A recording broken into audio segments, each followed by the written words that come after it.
Le journal Christophe Lamar. Bonjour Damien, bonjour Dimitri, bonjour à tous. Un siècle d'existence, une vie trépidante, faite d'aventures et de risques. On dit souvent à propos de quelqu'un qu'il a tout connu. S'il y en a un qui mérite cette définition, c'est bien lui. Hubert Germain est mort hier à 101 ans. Le dernier compagnon de la Libération vient d'achever un parcours qui ressemble à une odyssée. La guerre, la résistance, les grandes batailles décisives comme El Alamein en 1942, le débarquement, la Libération, puis les cabinets ministériels. Portrait d'un homme hors norme, Lord d'Autriche. C'était un résistant de la première heure. En 1940, Hubert Germain refuse la défaite et plutôt que de passer son examen pour entrer à l'école navale de Bordeaux, il choisit d'aller faire la guerre, comme il dit. Il embarque pour l'Angleterre pour rejoindre le général de Gaulle. 4 ans plus tard, en août 44, c'est le débarquement en Provence. Il est ému alors de retrouver son pays, la France, comme il le confiait à Europe 1 en 2019. Il fallait débarquer, il fallait démolir tout ce qu'on avait devant nous. J'ai fait 10 mètres sur la plage. Et au bout de 10 mètres, je suis tombé à genoux. Et j'ai pleuré. Et tout d'un coup, on s'est dit, ça y est, c'est la France. Plus de 15 ans après la guerre, en 1962, Hubert Germain devient député de Paris, puis ministre des PTT dans les années 70. Son corps rejoindra dans un mois la crypte du Mont Valérien. Cela fait plus de 75 ans que là-bas, un caveau attend le dernier des compagnons. Lors d'Autriche, Emmanuel Macron présidera la cérémonie d'inhumation à l'Arc de Triomphe et au Mont Valérien le 11 novembre. 30 milliards d'euros pour 2030, ce n'est pas un slogan mais une promesse. Le chef de l'État a présenté hier son plan pour moderniser l'industrie. Avec une idée fixe, innover et décarboner l'économie, 10 secteurs ont été définis comme prioritaires. Le nucléaire, l'hydrogène vert ou encore la voiture électrique. Il y a aussi le renforcement des capacités industrielles. Le président veut sécuriser l'approvisionnement en semi-conducteurs. Ces puces que l'on trouve partout, dans les voitures ou encore dans nos téléphones portables. 5 milliards d'euros serviront à investir dans le secteur des composants électroniques, Carole Ferry. Oui, car l'Europe produit 10% seulement des composants électroniques que l'on trouve partout aujourd'hui dans nos téléphones portables, nos voitures, nos ordinateurs, même nos jouets. L'objectif en 2030, c'est donc de doubler nos capacités de production en France. Produire plus pour moins dépendre des pays asiatiques, mais produire mieux également avec des puces de plus petite taille pour viser des applications plus innovantes, selon Paul Boudre. Il est directeur général de Soitec, l'un de nos leaders du secteur. Aujourd'hui, il n'y a pas d'usine en Europe qui est capable de définir des lignes d'une dimension de taille inférieure à 22 nanomètres. Alors, je suis désolé d'employer ce terme technique, mais vous savez que cette course à la miniaturisation, eh bien, aujourd'hui, en France, nous avons des usines qui vont jusqu'aux 28 nanomètres. Il faut définir la route qui nous amène aux 10 nanomètres. Et cette taille donnerait accès en France à des marchés comme l'automobile, la 5G ou l'intelligence artificielle. Pour les puces encore plus petites, un spécialiste me confiait, seuls des partenariats avec l'étranger nous permettraient là d'y parvenir. Carole Ferry du service économie d'Europe 1. L'énergie qui sera également au cœur des discussions aujourd'hui à Bruxelles. L'Europe veut lutter contre l'envolée des tarifs du gaz et de l'électricité. La Commission dévoilera ses propositions et mesures pour empêcher la facture énergétique de flamber. Les 27 pourront y puiser quelques idées, mais Bruxelles voit aussi plus loin, Isabelle Horry. Oui, alors à court terme, pas de miracle à attendre. Les leviers sont du côté des États et à l'image de la France, la plupart ont déjà pris des mesures. Bruxelles va rappeler ce qu'ils peuvent faire sans perturber la concurrence, baisser la TVA, aider les plus vulnérables via des chèques énergie, s'assurer qu'aucun abonnement n'est coupé. Pour la Commission, ces mesures doivent être réversibles et surtout ne pas ralentir la transition énergétique.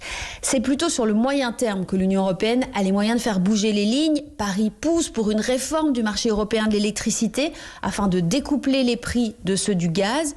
Bruxelles veut bien commander une étude, mais rappelle que ce marché est déjà le plus fiable du monde. En revanche, la possibilité de faire des achats groupés pour constituer des réserves de gaz communes est évoquée. Et puis la Commission va plaider pour que les permis soient délivrés plus vite pour les éoliennes, par exemple, car elle le rappelle, le principal problème, ça reste la dépendance de l'Europe au pétrole et au gaz importé du reste du monde. Isabelle Horry, correspondante d'Europe 1 à Bruxelles. La crise sanitaire, les clignotants comme les départements passent au vert les uns après les autres, même si la vaccination, elle, semble plafonner. Un peu moins de 50 millions de Français sont totalement vaccinés aujourd'hui. Cela représente 73% de la population. Mais il y a encore des trous dans la raquette, de gros trous. Et c'est d'autant plus inquiétant qu'il s'agit d'une classe d'âge particulièrement exposée au virus. On parle des plus de 80 ans. Bonjour Marion Gauthier. Bonjour. Plus d'1 demi-million d'entre eux n'ont toujours pas reçu la moindre dose. Oui, alors qu'ils sont les plus susceptibles de développer des formes graves ou d'être hospitalisés. Ils sont 550 000 à avoir 80 ans ou plus et à n'avoir reçu aucune dose de vaccin contre le Covid-19. C'est donc une population que vise particulièrement le gouvernement. Les ministères de la Santé et de l'Intérieur souhaitent encore que la campagne s'accélère. Après plusieurs dispositifs, un numéro de téléphone national sera mis dans les prochains jours à disposition des aidants et des proches qui voudraient demander une vaccination à domicile. Pendant ce temps-là, Marion, plus d'1,5 million de personnes éligibles à la 3e dose ont déjà reçu leur rappel. Et ce sont des chiffres plutôt encourageants que communique le ministère de la Santé. 47% des 80 ans et plus ont reçu leur 3e dose, 44% des 65-79 ans et 50% des résidents en EHPAD. La campagne de rappel monte en puissance. Le nombre de personnes éligibles évolue de jour en jour. Pour les vaccins Pfizer et Moderna, la dernière injection doit dater de 6 mois. Pour le Johnson, ce délai d'attente n'est que de 4 semaines. Rappelons que les personnes concernées par la 3e dose sont les plus de 65 ans, les personnes à risque, les résidents en EHPAD, mais aussi, depuis près d'une semaine, l'ensemble des professionnels de santé. Marion Gauthier, j'ajoute que le Conseil des ministres examinera aujourd'hui le projet de loi permettant de recourir au pass sanitaire jusqu'au 31 juillet 2022. Le président du Sénat, Gérard Larcher, avertit déjà l'exécutif. La mesure devra être contrôlée par le Parlement. Enfin, un auteur vous manque et c'est une maison qui s'effondre. Les éditions de Fallois vont mettre la clé sous la porte. L'aventure s'achèvera le 31 décembre. La chute des éditions de Fallois, c'est l'histoire d'une maison d'édition devenue trop dépendante d'un seul auteur. Le départ de l'écrivain Joël Dicker leur a porté le coup de grâce, Nicolas Caro. Ça a été une décision difficile à prendre, mais j'avais le sentiment depuis la disparition de Bernard qu'il allait falloir tôt ou tard que je prenne un nouveau chemin. J'ai donc décidé de créer ma propre maison d'édition. C'était en mars dernier. Joël Dicker annonçait son départ des éditions de Fallois pour se lancer en solo dans l'aventure éditoriale. C'est pourtant Bernard de Fallois, mort en 2018, le fondateur, qui l'avait découvert et placé tout en haut des classements des meilleures ventes avec La Vérité sur l'affaire Harry Kébert. Privés de leur principale source de revenus, les éditions de Fallois ont annoncé la cessation de leur activité le 31 décembre prochain. Bernard de Fallois lui-même ne souhaitait pas que sa maison lui survive sur le long terme. Coïncidence peut-être, mais sans doute pas. Joël Dicker a annoncé que sa nouvelle maison d'édition verrait le jour le 1er janvier prochain.